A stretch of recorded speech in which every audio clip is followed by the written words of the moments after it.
Bienvenidos a Edificándonos, a una serie de estudios que vamos a realizar sobre el libro de los Hechos de los Apóstoles, que encontramos en el Nuevo Testamento. Es el quinto libro del Nuevo Testamento y vamos a estar estudiando acerca de este libro porque es un libro muy interesante.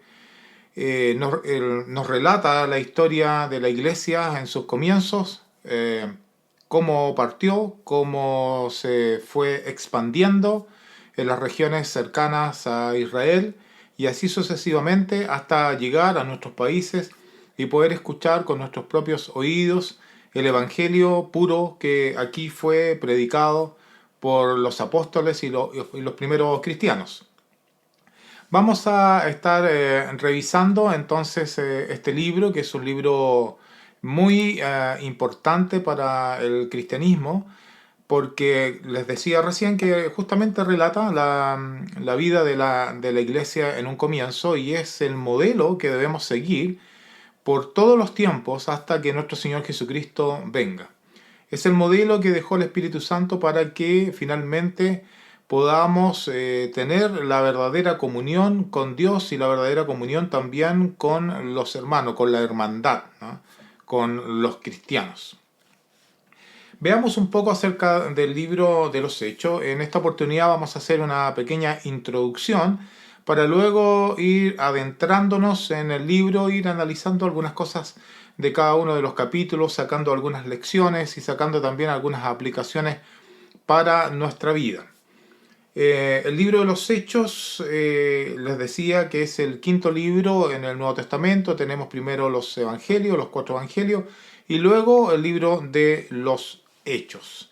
El título que la mayoría de las Biblias tienen, yo voy a estar usando, quiero aclarar inmediatamente que voy a estar usando la Nueva Biblia de las Américas, y también aquí en mi escritorio voy a estar aquí al frente, ustedes no van a estar viendo, pero bueno, tengo mi computadora y voy a estar revisando también otras versiones de la Biblia para ir haciendo algunas comparaciones de los textos bíblicos y así entonces no perdernos de nada respecto a si usted tiene otra versión, la Reina Valera por ejemplo, o la Nueva Versión Internacional, o la anterior Biblia de las Américas, o la NTV, qué sé yo. Si tiene alguna de esas versiones, bueno, también las tengo acá en pantalla y las vamos a ir mencionando cuanto sea pertinente, dependiendo de alguno de los versículos que estaremos viendo. La gran mayoría de las Biblias en el libro de los Hechos, en su comienzo, dice los Hechos de los Apóstoles. Bueno, quiero aclararles que ese título no es un título inspirado, ¿no? Es un título que se colocó justamente para identificar este libro y poder tener algunas nociones de qué es lo que se trata o por dónde va el hilo conductor, digamos, de este libro. Les decía entonces que este título no es inspirado, no así las escrituras que están en este libro, sí son inspiradas por Dios, inspiradas por el Espíritu Santo, y luego vamos a ver quién fue el autor y vamos a conversar un poco sobre este asunto, ¿ya? No sé si realmente el título Los Hechos de los Apóstoles sea el más conveniente para este libro, pero bueno, todos entendemos que está hablando acerca de los comienzos de la iglesia. No se van a mencionar todos los apóstoles, de hecho solamente vamos a encontrar a 4 apóstoles mencionados en este libro. Santiago, que finalmente va a ser ejecutado por Herodes, a Juan, su hermano, a Pedro y también a Pablo. Prácticamente estos 4 son los que van a ser mencionados en este libro. Y vamos a ver a otros cristianos también en acción, especialmente cuando el Evangelio se va a ir expandiendo, saliendo desde Jerusalén hasta el resto del mundo. ¿Quién es el autor? Bueno, el autor es el Espíritu Santo. Si vamos a Segunda de Pedro, ustedes me acompañan también ahí en sus Biblias, Segunda de Pedro, capítulo 1, versículo 20 y 21. Segunda de Pedro, capítulo 1, versículos 20 y 21, dice así: pero ante todo sepan esto, que ninguna profecía de la Escritura es asunto de interpretación personal, pues ninguna profecía fue dada jamás por un acto de voluntad humana, sino que hombres inspirados por el Espíritu Santo hablaron de parte de Dios. Tanto en el Antiguo Testamento como en el Nuevo Testamento, hombres inspirados por el Espíritu Santo hablaron de parte de Dios. Y justamente el apóstol Pablo en su carta a Timoteo menciona que toda escritura es inspirada por Dios y es útil para enseñarnos, redarguirnos, corregirnos, etcétera, etcétera, prepararnos para toda buena obra.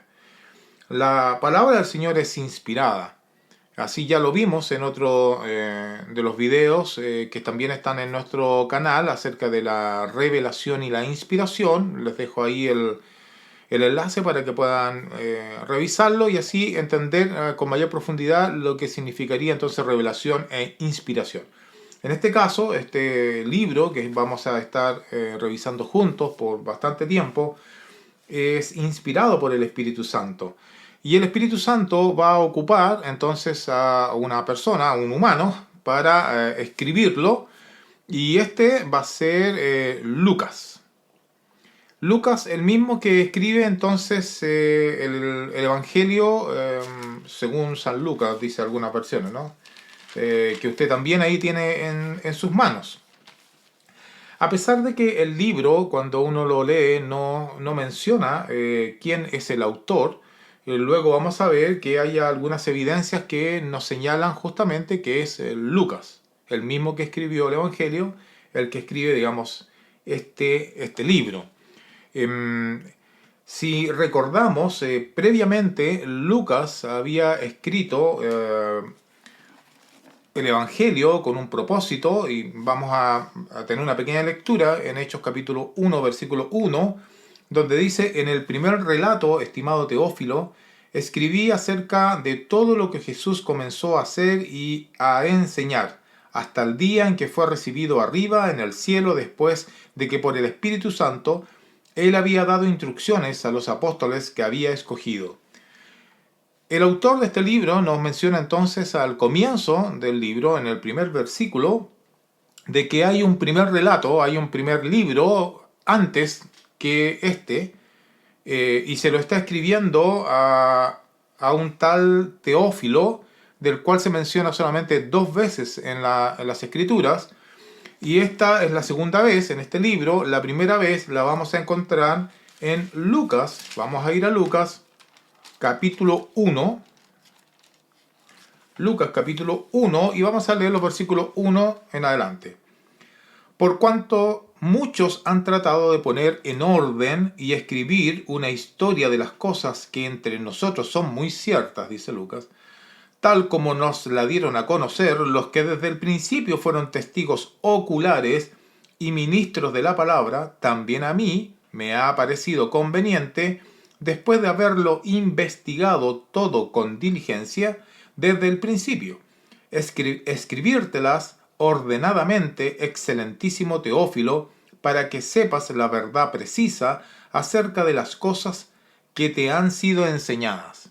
El propósito de el Evangelio que conocemos de Lucas fue escrito para Teófilo y fue escrito con un propósito, y es que él supiese la verdad precisa acerca de las cosas que te han sido enseñadas. Es decir, otros, al parecer, según el texto podemos inferir que le estaban enseñando el Evangelio a este Teófilo, y Lucas, que le conocía, no sabemos cómo, si eran amigos, cercanos, le escribe con mucho detalle para que él se pueda enterar exactamente, dice, de la verdad precisa sobre quién es nuestro Señor Jesucristo, su obra, y qué es lo que él pide y exige de cada uno de nosotros. Y entonces ahí llegamos a este segundo libro que estaría entonces escrito por Lucas, según lo que estamos viendo. Esa sería una de las evidencias, porque dice en el primer relato, estaría refiriéndose a ese, al anterior: estimado Teófilo, escribí acerca de todo lo que Jesús comenzó a hacer y a enseñar, ¿no? Lo que acabamos de decir al leer entonces el Evangelio según Lucas en el capítulo 1, versículo 1 al 4. Bien. Otras cosas que podemos tener en cuenta es que el escritor de este libro acompañó al apóstol Pablo también en sus viajes, ¿no? Él va a hablar siempre también en primera persona en algunos pasajes de este libro, por ejemplo en Hechos capítulo 16. Si vamos a Hechos capítulo 16 y vemos el versículo 17, dice, hablando sobre una muchacha que tenía un espíritu de adivinación, lo vamos a ver en su momento con mucho detalle. Dice, la muchacha, siguiendo a Pablo y a nosotros, gritaba, estos hombres son siervos del Dios Altísimo. Siguiendo a Pablo y a nosotros, entonces, bueno, Lucas está incluyendo dentro de este relato, él estaba presente, era un testigo ocular, presencial, vivió esa situación. Tenemos también otros ejemplos en el capítulo 20, versículo 5. Capítulo 20, versículo 5 dice lo siguiente: pero estos se habían adelantado y nos esperaban en Troas. Nos esperaban, dice, se incluye Lucas, que los estaban esperando en Troas los hermanos. Bueno, así sucesivamente encontramos también en otras porciones justamente detalles acerca de Lucas, que estaba acompañando en los viajes al apóstol Pablo. En el capítulo 27, si vamos al 27, versículo 1, cuando Pablo sale para Roma, va a ser encarcelado, dice, cuando se decidió que deberíamos embarcarnos para Italia, cuando deberíamos, entonces él se está incluyendo, fueron entregados Pablo y algunos otros presos a un centurión de la compañía Augusta llamado Julio, embarcándonos, él está embarcándose también, embarcándonos en una nave de Adramitena, que también vamos a ver en su momento sus orígenes, este tipo de naves, qué es lo que hacían, etcétera, etcétera, ¿no? Y por supuesto, ya en el capítulo final, en el capítulo 28, cuando Pablo ya está en Roma, en el capítulo 28, versículo 16, dice, cuando entramos en Roma, el centurión entregó los presos al prefecto militar, pero a Pablo se le permitió vivir aparte. Cuando entramos, Pablo, él y otros entraron a Roma. Entonces, esto también es un elemento importante para entender que el autor de esta carta participó en forma presencial en cada uno, en este caso, de los viajes del apóstol Pablo. Vamos a ver también que en otras porciones él no está presencial y por lo tanto recabó información, como él mismo lo señala a Teófilo en el Evangelio de Lucas, ¿no? Y con mucha diligencia estuvo ahí entonces con aquellos que sí participaron en un comienzo. Así entonces vamos viendo algunos detalles bien interesantes acerca de Lucas, de quién es él. En este caso, digamos, acompañó a Pablo, fue el que escribió también el Evangelio según San Lucas. Y también encontramos otras cosas muy interesantes. Es que este Lucas todo apunta a que no era judío, sino que era gentil. Es decir, no había nacido, no es de nacimiento judío, como nosotros, que somos de otros países, la gran mayoría, probablemente puede haber algún israelita viendo también el video. Bueno, él es israelita de nacimiento, nosotros, los que no somos israelitas de nacimiento, somos llamados entonces gentiles, y Lucas era uno como nosotros, es decir, era un gentil, y eso, bueno, ¿de dónde se saca, digamos, todo esto? Es que podemos darnos cuenta en Colosenses capítulo 4, versículos 10 al 14, si ustedes me acompañan a Colosenses, vamos a Colosenses capítulo 4, y vamos a leer los versículos 10 al 14. Aquí hay que estar atento porque hay unas cosas muy interesantes que nos va a decir. Mire, Aristarco, mi compañero de prisión, dice Pablo, estaba preso, Aristarco lo acompañaba, les envía saludo. También Marcos, el primo de Bernabé, acerca del cual ustedes recibieron instrucciones, si va a verlo, recíbanlo bien. También Jesús llamado Justo. Estos son los únicos colaboradores conmigo en el reino de Dios que son de la circuncisión. ¿Qué está diciendo Pablo? Que está Aristarco, que Marcos, el primo de Bernabé, y que un tal llamado Jesús, Jesús llamado Justo, estos tres son los únicos que colaboraban con Pablo y son los de la llamada circuncisión, es decir, judíos, israelitas. Y ellos han resultado ser un estímulo para mí, dice. Epafras, que es uno de ustedes, o sea, es un gentil, siervo de Jesucristo, les envía saludos, siempre esforzándose intensamente a favor de ustedes en sus oraciones, para que estén firmes y perfectos y completamente seguros de toda la voluntad de Dios. Porque de él soy testigo, de quien tiene profundo interés por ustedes y por los que están en la Odisea y en Hierápolis. Lucas, y aquí no menciona, Lucas, el médico amado, les envía saludos y también Demas. Entonces encontramos aquí dos datos muy importantes. Primero es que Lucas todo apunta a que es gentil, no es un judío de nacimiento, y además tiene una profesión, y esa profesión es médico, dice este versículo. Es médico. Eso nos podría entregar algunos datos de por qué era tan minucioso en la búsqueda de la información, probablemente de su formación. Dios ha usado a diferentes hombres para propagar su palabra, para poder revelar a la humanidad el propósito que Él quiere y cómo nosotros debemos entonces obedecer a su palabra. Sí, vemos a lo largo de las escrituras cómo Dios ha usado a reyes, ha usado a pastores, ha usado a hombres ricos, a hombres pobres, en un lugar, en una región del mundo, en otra región, etcétera. Y en este caso, bueno, tenemos a los apóstoles, pescadores, algunos de ellos recolectores de impuestos. En este caso, Lucas era médico. El apóstol Pablo, que era judío, ¿no? de nacimiento, había estudiado a los pies de Gamaliel, una persona muy erudita en las escrituras. Bueno, así Dios va usando múltiples personas con diferentes características, diferentes educaciones, diferentes estratos sociales, para poder comunicar su palabra. Dios no hace distinción en eso, ¿no? Esto no es propio solamente de aquellos educados, no, no, no. Dios ha utilizado a diferentes personas y hombres y también mujeres, encontramos en las escrituras, donde Dios ha usado para sus propósitos. En este caso, para contarnos acerca de lo que es la historia de la iglesia, tenemos entonces a este Lucas. Bien.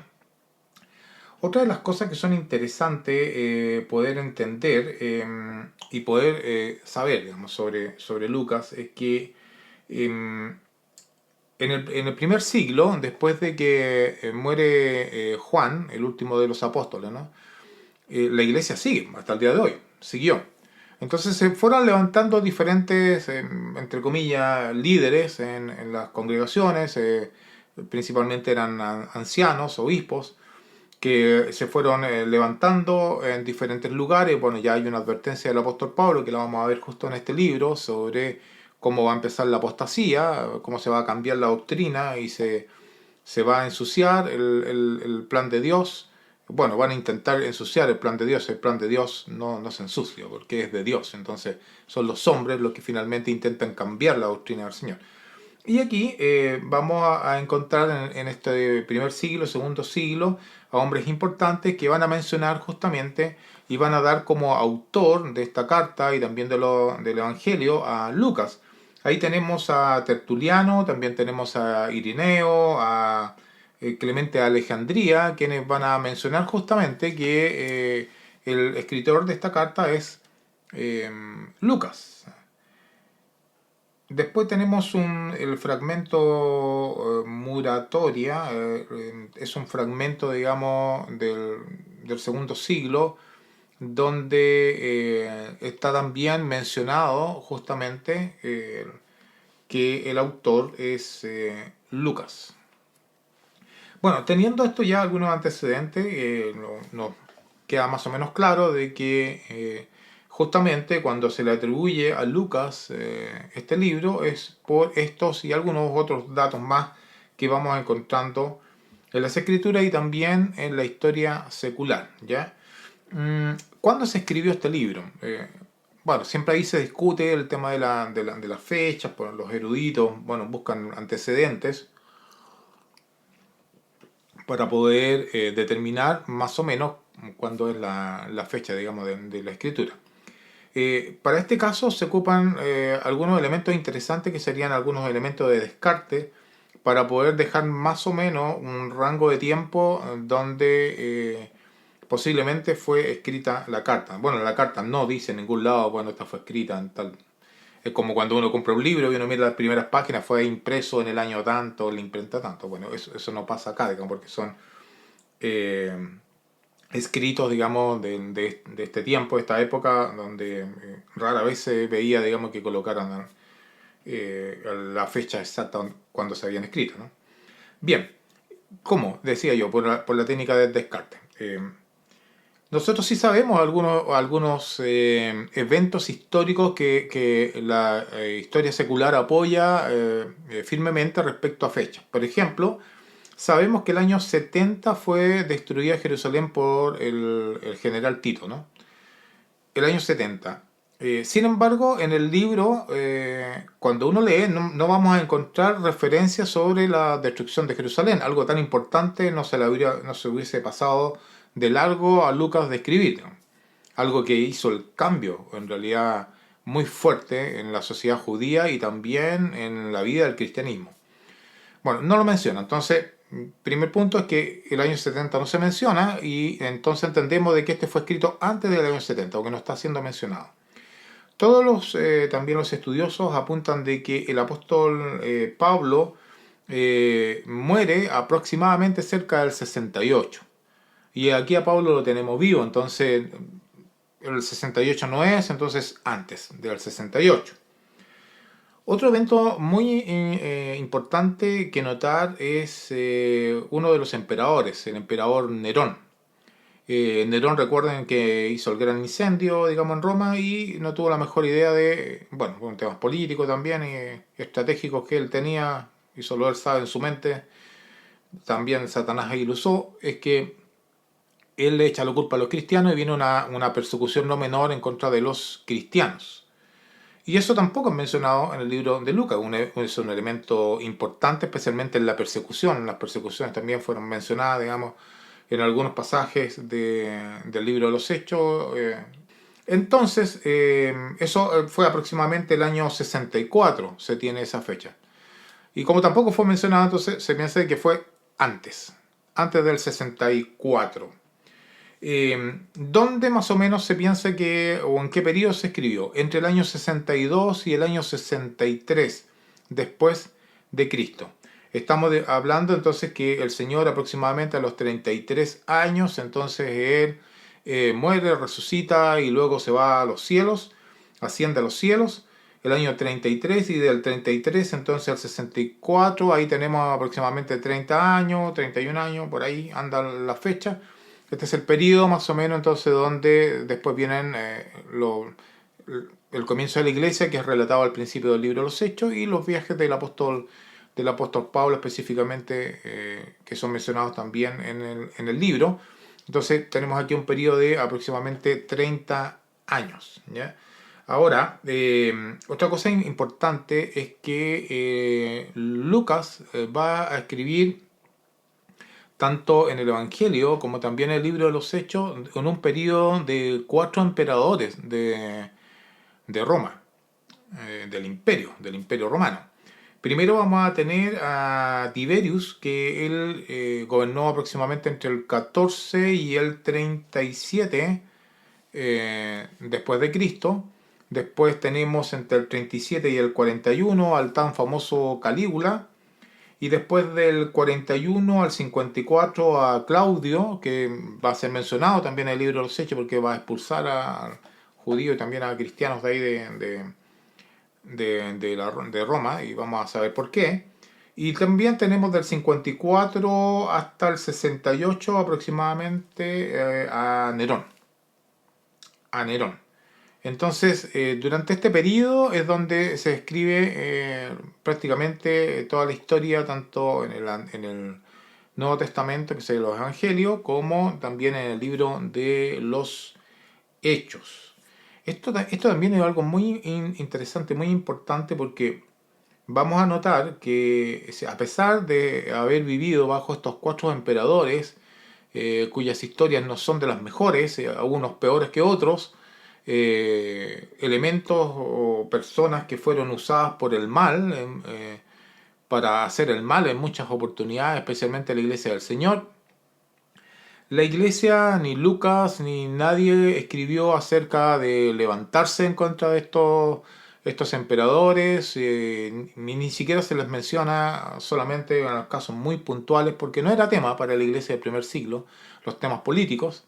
No era tema y tampoco debe ser tema hoy día, porque el hombre tendrá que dar cuenta ante Dios de sus actos, y estos hombres, tanto Tiberio, Calígula, Claudio y también Nerón, tendrán que dar cuenta ante Dios por lo que han hecho. Pero el foco, no perdieron el foco, y el foco fue predicar la palabra del Señor, que es como comienza entonces el libro de los Hechos, y es lo que vamos a ir viendo en los siguientes capítulos y en los siguientes videos, y intentaremos adentrarnos entonces en este libro, que es un libro muy apasionante. Es un libro que cuenta nuestra historia, que cuenta la historia de nuestros hermanos, lo que pasaron, lo que sufrieron, lo que vivieron, las alegrías, las tristezas, todo, las esperanzas, la predicación del Evangelio, la fuerza que tenían para predicar la palabra del Señor. Y esperamos que ahí, al ir leyendo, digamos, estas páginas, tomemos ánimo, tomemos fuerza para poder también hacer el mismo trabajo, y que no pare hasta el día en que el Señor venga a buscarnos. Así, con esta breve introducción sobre el libro, quién es su autor, en qué época se escribió y algunas otras cositas que nos pueden ayudar a entender, sabemos entonces que este libro fue escrito por Lucas, que era médico, que era un gentil, que acompañó en sus viajes también al apóstol Pablo, incluso hasta la cárcel en Roma, y que era muy estimado por toda la hermandad. Tenemos también algunos otros versículos que mencionan a Lucas estando en Roma, como ahí en Colosas, o también en Filemón, también nos vamos a encontrar ahí. Bueno, eso nos va a ir dando algunos datos también, y si mal recuerdo también en el 2 de Timoteo también se nos va a mencionar acerca de Lucas, que lo vamos a ir viendo en la medida que vamos a ir leyendo y estudiando este libro. Bueno, espero animarlos con esto. Sigan ahí, sigan los videos, síganme en el canal de YouTube, si pueden compartirlo, se lo agradeceré. Hagan clic ahí en la campanita, suscríbanse los que no se han suscrito, de tal manera que vayan teniendo la información a la medida que voy subiendo, y puedan compartir también con aquellos que necesitan. Así que nos espera una gran aventura con este libro. Que Dios les bendiga.